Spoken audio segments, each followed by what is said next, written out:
One day I was speaking to a man who proudly told me that his little 4-year-old grandchild is learning the old Bible stories. She can tell all about Noah and the ark, David and the giant Goliath, baby Moses in the basket, and so much more.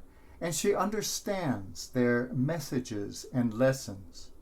Only one line has caused her confusion and sparked a plethora of questions, and that is when she heard the words, "In the beginning there was darkness."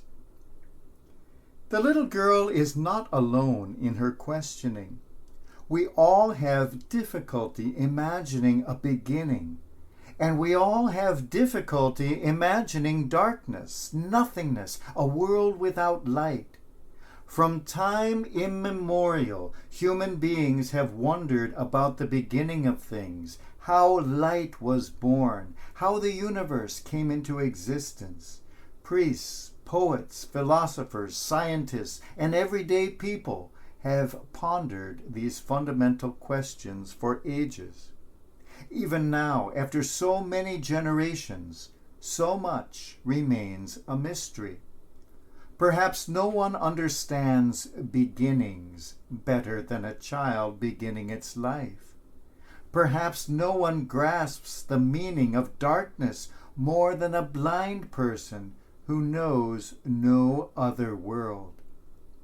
Perhaps no one sees or knows or understands better than the one who can admit, "I see something, I know something, I understand something, but that is nothing compared to the part I don't see, the part I don't know, the part I don't understand."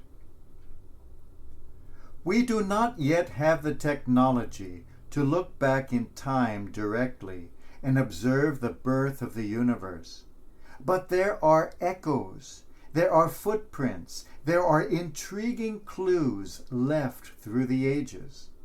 Among modern scientists, by far the leading explanation about how the universe began is known as the Big Bang theory, telling us that about 13.8 billion years ago, there was indeed darkness and nothingness, when suddenly a single particle exploded and expanded and continues to expand into the universe we know today. The afterglow even gave us the wonderful phenomenon known as light. We have all heard of the Big Bang, studied it in school, and maybe even watched an episode or two of the television show with the same name. But I wonder how many people realize that the great scientist who discovered the Big Bang was also a Catholic priest. It's true, look it up. Not all priests are as dumb as you might think. Some have actually been quite brilliant thinkers and scientists, though perhaps not in our parish. From time to time, we all experience big bangs in our life. Often they are unexpected and sometimes quite unwelcome, but we all need them sometimes to shake us up, take us out of our nothingness and darkness and stagnation, leading us to grow and expand and truly come into existence, switching on a new light for the first time. A man born blind experiences a big bang when he encounters the light of the world. Suddenly he sees and expands, and a whole new universe is opened to him. A soul, any soul of any time and any place, is living in the darkness of bigotry and hatred and ignorance when suddenly a painful trauma occurs, waking that soul into a whole new vision of life. A people, any people, sleeps smugly in the comfortable complacency of pride, treating other peoples with contempt and control, imagining its power to be indestructible, its status supreme. Disaster strikes, and its foolish arrogance is leveled. Its eyes of humility and compassion opened for the first time through the startling new experience of tears and pain.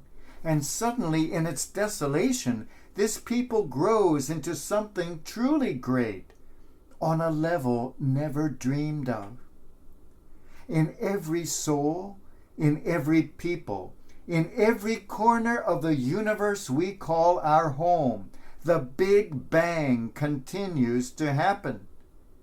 Let us not fear the upheavals that come our way, and let us certainly not fear that biggest bang of all, which we call death.